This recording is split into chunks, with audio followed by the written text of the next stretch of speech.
व्यक्ति किसी और वस्तु या भाव से परिचित हो ना हो, भय और भविष्य दोनों ही व्यक्ति के मन में सदैव रहते हैं, जिनका अस्तित्व व्यक्ति के अस्तित्व पे भारी रहता है। विचित्र है ना? वह वो है जिसे आप नहीं जानते, जो अनजान है, और इसी कारण आपको भय लगता है कि ना जाने क्या होगा। भविष्य वो है जो अब तक घटा ही नहीं, तो जो घटा ही नहीं उसके विषय में चिंता क्यों? आपके हाथ में है वर्तमान। वर्तमान के कर्म सत्य मन से कीजिए और सोचिए ये कि अपने कर्मों को और कितनी श्रेष्ठता से किया जा सकता है। इसलिए आप विश्वास कीजिए, यदि वर्तमान के कर्मों को आप सत्य मन से करोगे तो भय स्वयं ही निकल जाएगा और भविष्य का फल अवश्य ही मीठा होगा। इसलिए भय और भविष्य से डरना छोड़ दीजिए, इस वर्तमान को जिए। राधे राधे। हम सबको कभी न कभी तो क्रोध आता ही और आएगा भी। मनुष्य इन्हीं भावों से हम जुड़े, किंतु ये क्रोध क्यों आता है? कभी सोचा है आप? ये क्रोध तब आता है जब हमारे मन के अनुसार कुछ ना हो, जैसे कभी कोई हमारी बात ना माने या कभी हमें पराजय प्राप्त हो जाए। किंतु इन सारी परिस्थितियों में आधार एक ही कि कहीं न कहीं किसी न किसी स्थान पे हम दुर्बल हैं। क्रोध जन्म लेता है हमारी दुर्बलता से और फिर वो हमारी सबसे बड़ी दुर्बलता बन जाता है। यदि क्रोध को वश में न रखा जाए तो भ्रम जन्म लेता है। यदि भ्रम को वश में न रखा जाए तो विवेक व्याग्र होने लगता है, और यदि व्याग्रता को वश में न किया जाए तो व्यक्ति का तर्क ही नष्ट हो जाता है। सोचने समझने की शक्ति शून्य हो जाती है और फिर उस व्यक्ति का पतन हो जाता है। इसलिए अपने क्रोध पर वश रखें और अपने मन को शांत होने के लिए करें। राधे राधे। अक्सर आपके बड़े बूढ़ों ने आपसे कहा होगा कि ये संसार दुख का मूल है और ईश्वर भक्ति उस दोष से दूर जाने का मार्ग है। किंतु सोचिए, यदि ये संसार दुख का सागर होता तो क्या नियति आपको यहां पर जन्म लेने देती? क्या ईश्वर यहां पर अवतार लेते? जब समस्याओं पर हमारा वश नहीं चलता, हम आरोप लगाते हैं इस संसार पर। यहां के लोगों सोचते हैं कि काश मैं यहां पे आया ही ना। एक किसान बंजर धरती पर जाता है और अपने परिश्रम से उसे लहलहाते खेत में परिवर्तित करता है। एक दर्जी जिसके पास एक सामान्य सा वस्त्र आता है, अपने परिश्रम से उसे एक सुंदर वेश में परिवर्तित कर देता है। आप भी परिश्रम कीजिए।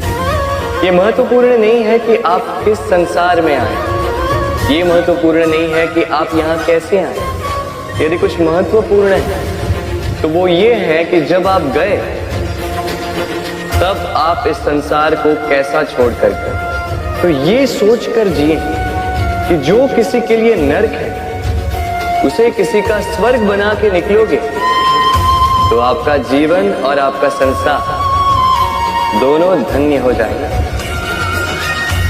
राधे राधे। कभी आपने सोचा इस संसार में हम सबसे अधिक किससे जुड़े? अब कोई कहेगा माता पिता, कोई कहेगा मित्र, कोई कहेगा पत्नी, तो कोई कहेगा संतान। नहीं, यदि इस संसार में हम किसी से जुड़े तो वो है समय। समय ही हमारा भूत है, समय ही हमारा वर्तमान और समय ही हमारा भविष्य। और हम क्या करते हैं? सबसे अधिक जुड़े समय को, सबसे बहुमूल्य संपत्ति को हम नष्ट कर देते हैं। कोई भविष्य के ऊंचे सपनों को बुनता है, कोई बीते कल को कोसता है, किंतु तनिक सोचिए, बीता कल आपके सोच विचार करने से बदलने नहीं वाला। और भविष्य के विषय में सोच विचार करके यदि आप अपना वर्तमान नष्ट कर देते हैं तो आपका भविष्य भी बीते कल की भांति ही होगा। इसलिए आज के विषय में सोचिए, उसे उत्तम बनाए। आपका भूतकाल और आपका भविष्य अपने आप उत्तम हो जाए। राधे। यदा यदा हि धर्मस्य ग्लानिर्भवति भारत अभ्युत्थानम् अधर्मस्य तदात्मानं सृजामि। जब जब धरती पर पाप बढ़ता है, धर्म की हानि होती है, तब तब मैं आता।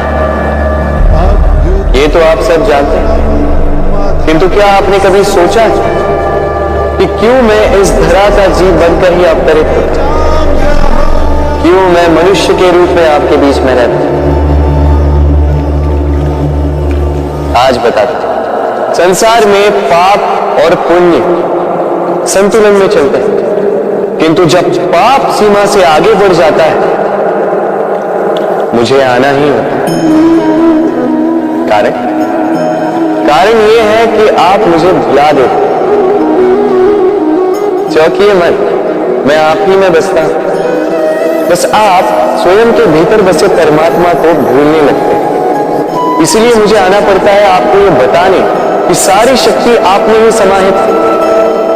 पर आप क्या करते हैं? मेरा सम्मान है, मुझे पूछते, मुझसे शक्ति मांगने लगते, भांति भांति की इच्छाएं मेरे सामने रखते। मुझे आपकी श्रद्धा से कोई आपत्ति नहीं है। मुझे आपत्ति है उस भाव से जो आपको दुर्बल बनाता है।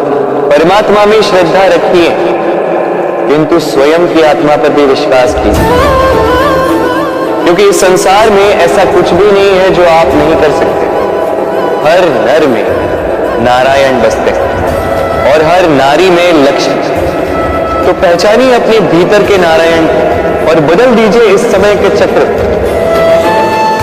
मुझे प्रसन्नता होगी कि मेरे अवतार लेने का वास्तविक प्रयोजन आपको समझ आए। तो शंका त्याग कर शंकर बन जाइए, अन्यथा कंकड़ के समान रहना हो। राधे राधे। ग्रंथों में लिखा गया है कि यदि मनुष्य मौन रहना सीख ले तो उसकी अधिकांश समस्याएं स्वयं ही समाप्त हो जाती हैं। और सत्य में मौन में बड़ी शक्ति होती है, बड़ा बल होता है, किंतु वो बल किस काम का जो समय आने पर आपके काम ही ना है। क्या सदा मौन रहना उचित है? नहीं। इतिहास साक्षी है। संसार में अधिक विपदाएं इसलिए आई क्योंकि समय पड़ने पर मनुष्य उसका विरोध नहीं कर पाता। मौन रहना, यदि मौन रहना शस्त्र है तो उसका सही समय पर उपयोग करना भी आवश्यक है। यदि अकारण मौन रहोगे तो बुरे तत्व उसे सहमति समझ लेते, फिर धीरे धीरे वो आपका स्वभाव बन जाता है, आपका अभ्यास हो जाता है, और फिर आपका व्यक्तित्व एक साधारण से पाषाण के भांति बन जाता है। अपनी वाणी का आवश्यकता पड़ने पर सदुपयोग कीजिए। वाणी को कब वश में रखना है और कब मौन नहीं रहना है, इससे भी अधिक महत्वपूर्ण है ये समझना कि उसे कब तोड़ना है। राधे राधे।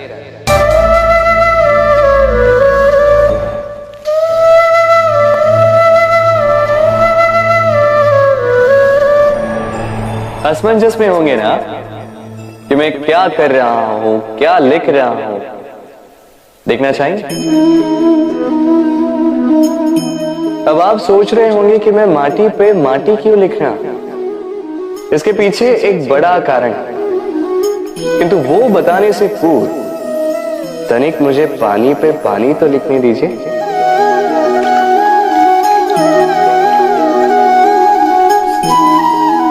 क्या हुआ? जो मैंने लिखा वो दिखाई क्यों नहीं दे रहा? तो ये रहा आपके पहले प्रश्न का उत्तर। माटी पर माटी लिखना कितना सरल है, उतना ही कठिन है पानी पर पानी लिखना। संबंध भी कुछ इसी प्रकार होते हैं। बनाते समय माटी पर लिखने जितने सरल और निभाते समय पानी पर लिखने जितने कठिन। अब प्रश्न ये उठता है कि पानी पे लिखा कैसे जाए?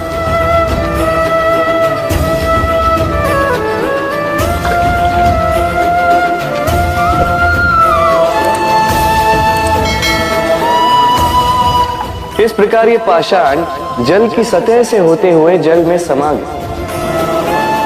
ठीक इसी प्रकार हमें संबंधों को भी निभाना है। इस पाषाण की भांति निष्ठा से गहराई में जा संबंध कभी नहीं बिखरेंगे। राधे राधे।